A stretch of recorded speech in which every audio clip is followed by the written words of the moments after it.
உயிர்த்த ஆண்டவர் இயேசு கிறிஸ்துவில் எனக்கு மிகவும் பிரியமான சகோதர சகோதரிகளை, பொதுக்காலம் 4ஆம் வாரம் வெள்ளி.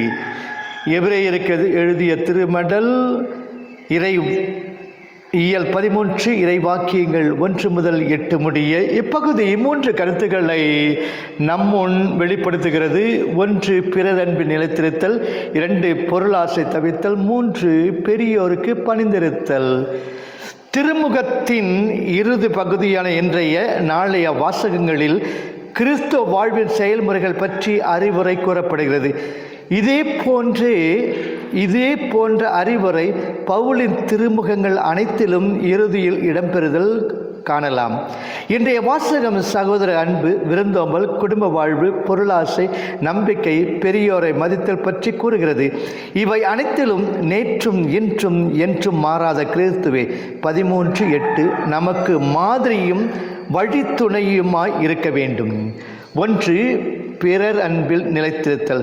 அன்பே கடவுள், அன்பு செய்பவன் கடவுளிடமிருந்து பிறந்துள்ளான். 1 யோவான் 4:7-8. கடவுளிடமிருந்து பிறந்த நாமும் அன்பை நம் தலையாய கடனாக கொள்ள வேண்டும். அன்பு என்ற ஒரே சொல்லில் திருச்சட்டம் முழுவதும் நிறைவு பெறுகிறது. கலாத்தியர் 9:14. எனவே அன்பு கடத்த செயல்கள் நம் வாழ்வை வளப்படுத்த வேண்டும். செல்விருந்தோம்பி வருவிருந்து காத்திருக்கும் பண்பாடு, உள்ளதை இல்லாதோரோடு பகிர்ந்து கொள்ளும் நற்குணம், சிறைப்பட்டோர் இழிவுற்றோரை சந்தித்து ஆறுதல் அளித்தல், மத்தேயு 25:36. துன்பத் துயர்களால் துவண்டு இருப்பவர்களுக்கு துணை நிற்றல், இவையான பிறர் அன்பும் அன்பு செயல்களில் அடங்கும். மத்தேயு 25. இவ்வாறு நாம் அன்பு செயல்களில் ஈடுபடுவது இறைவனுக்கே பணிபுரிவதாகும். இறைவனையே இந்த அன்பு செயல்களில் எதிர்படுகிறோம் என்பதை மறக்கக்கூடாது. மத்தேயு 25, தொடக்க நூல் 18:2-3, 19:1-2, நீதி 6:11-24, தோபியத்து 5:5-9. அன்புடையார் என்பும் உரியர் பிறருக்கு என்பது நமது குறிக்கோளாய் அமையுமா? மேலும் இல்லற வாழ்வுக்கு அன்பும் அறமும் தருவதாயுள்ள திருமணத்தை மதித்து வாழ்தலும் அன்பு கடுத்த கட்டளை என்பதை மறத்தல் கூடாது. பொருள் ஆசை தவிர்த்தல். போதுமென்ற மனமே பொன் செய்யும் மருந்து என்பதை நமது வாழ்வின் மேற்கோளாய் அமைய வேண்டும். நாம் ஆண்டவரை நமது எல்லாமாக கொள்வோமாயின் பிற தேவைகள், பிற பொருட்கள் மேல் பேராசை நம்மை அடிமைப்படுத்தாது. நான் ஒருபோதும் உன்னை கைவிடேன், உன்னை விட்டு பிரியேன். 13:5 இறைச்சட்டம் 31:6 என்பார் ஆண்டவர். யாம் இருக்க பயமேன் என்று கூறும் ஆண்டவரிடம், ஆண்டவர் என் பக்கம் இருக்க நான் ஏன் அஞ்ச வேண்டும்? மனிதர் எனக்கு எதிராக என்ன செய்ய முடியும்? திருப்பாடல் 119:5 என்று கூறுவோம். ஆண்டவர் நம் உள்ளத்தை நிறைவுபடுத்தாத நிலையில்தான் பிற பொருட்கள் நம்மை அடிமைப்படுத்தக்கூடும். இத்தகைய அடிமைத்தனத்திலிருந்து விடுபட்டு ஆண்டவரின் சுதந்திர பிள்ளைகளாக வாழ முயல்வோமா?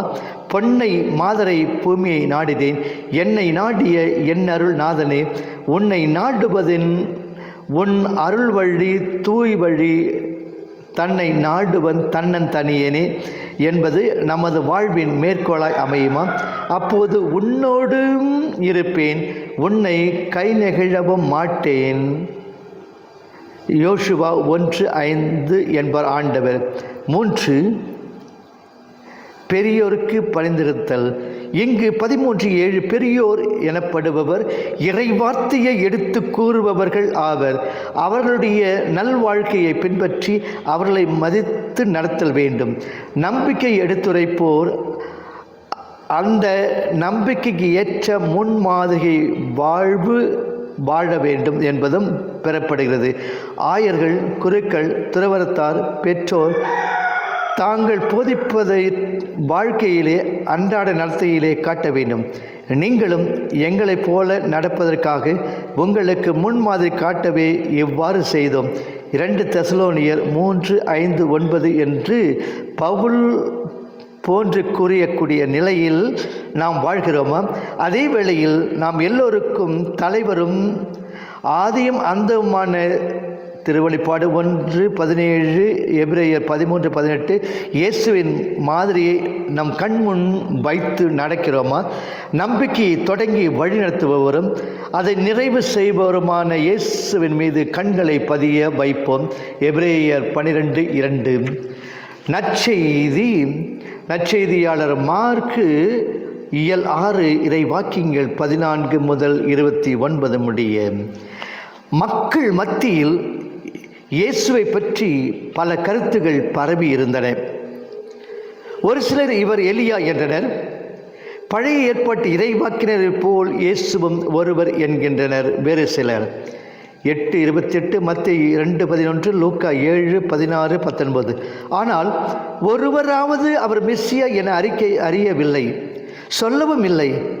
இன்னும் இவ்வுண்மை மக்களுக்கு மறைவாகவே உள்ளது. இயேசு பற்றிய பேச்சு ஏரோது அந்திப்பாசின் காதுக்கு எட்டுகிறது. அவன் ரோமையர் ஆதரவில் கலிலேயாவை அக்காலத்தில் கிமு 4 முதல் 39 கிபி ஆண்டு வந்தான். லூக்கா 3:1 இயேசு பற்றி தன் கருத்தையும் தெரிவிக்கிறார். நான் தலைவெட்டிய திருமுழுக்கு யோவான் உயிர்த்து விட்டார் போலும் என்கிறார்.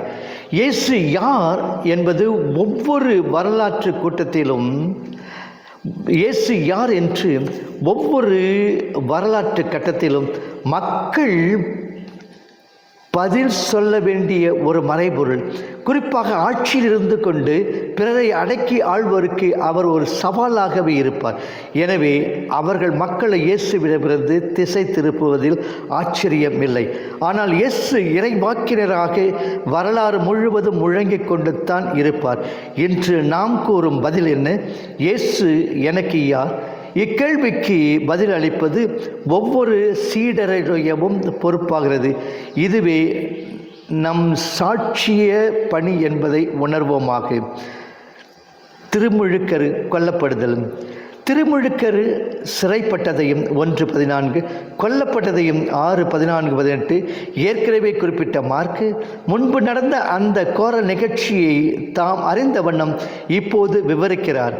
சிறை காட்சி, ஆடல் காட்சி, கொலைக்காட்சி என முக்காட்சி நாடகமாக வர்ணிக்கிறார். திருமுழுக்க ஏரோதை கண்டிப்பது ஏன்? அக்கால யூத சட்டத்தின்படி முதல் மனைவியை தள்ளிவிட்டு இன்னொருத்தியை அவன் மனம் செய்திருக்கலாம். ஆனால் உயிரோடு இருக்கும் தம்பியின் மனைவியை அவனிடமிருந்து பிரித்து தன் மனைவியாக்கி கொள்வதை சட்டம் அறவே தடுத்தது. லேவியர் 8:14, 20, 21, 22. முன்பு எலியாவை ஜெசபேல் அரசி அழிக்க முயன்றது போல் 1 அரசர் 19:12 இங்கு ஏரோதியாள் யோவானை தொலைக்க தேடி வெற்றி அடைகிறார். மகளை ஆட வைத்து அவரை தொலைத்த ஏரோதியாள் கொக்கரிக்கிறாள். ஆனால் பிறகு நாடு கடத்தப்பட்டு அவலமாய் செத்தாள் என வரலாறு கூறுகிறது. உண்மைகள் உறங்க முடியாது. இறைவாக்கினரை அழித்து ஒடுக்கிவிட முடியாது. இறை வல்லமையை வரலாற்றில் யாராலும் கட்டுப்படுத்தி கல்லறையோடு முடித்து விட முடியாது என்பதை உணர்ந்து உறுதியுடன் நான் சான்று பகர்கின்றேனா? திருமுழுக்கு வெட்டப்பட்ட நிகழ்ச்சி இயேசுவின் பாடுகளின் முன் அடையாளம். இப்பகுதியை இயேசுவை பற்றிய வரலாற்று தொடர் நிகழ்ச்சியில் ஏன் மார்க்கு புகுத்த வேண்டும்? இயேசு தன் பணியை யோவானிடமிருந்து சென்று துவக்கியது போல் இயேசுவின் வர இருக்கும் பாடுகளையும் யோவானின் மரணமும் முன் அறிவிப்பதாய் மார்க்கு காண்கிறார். பாடுகளை மையமாக கொண்ட மார்க்குவின் கிறிஸ்து இயலில் திருமுழுக்கரி பாடுகளும் முக்கியம் பெறுகிறது. இந்த பாடுகளை விவரிப்பதிலும் பல ஒற்றுமைகளை காண முடிகிறது. இன்று நற்செய்தி நமக்கு கூறும் மைய செய்தி இயேசுவின் பாடுகளை மையமாக்கி கொண்டுதான் அவரை யார் என முழுவதும் கண்டு கொள்ள முடியும் என்பதாகும். பாடுகளை தவிர்த்து இயேசுவை அறிவது இயலாது. பாடுகள் பற்றி இயேசுவை பின்பற்றுவது முடியாது என்பதை திட்டவட்டமாக உணர்வோமா? அவர் யார் எங்கும் விளங்கிற்று. அவர் பெயர் எங்கும் விளங்கிற்று என்பதை உள்ளத்தில் இருத்தி இயேசுவை சீடர்களாக பின்பற்றி இயேசுவாக நம்மை பிரதிபலிக்க செய்ய ஆண்டவர் இயேசு நமக்கு வரமழை பொழிவாராக. ஆமேன்.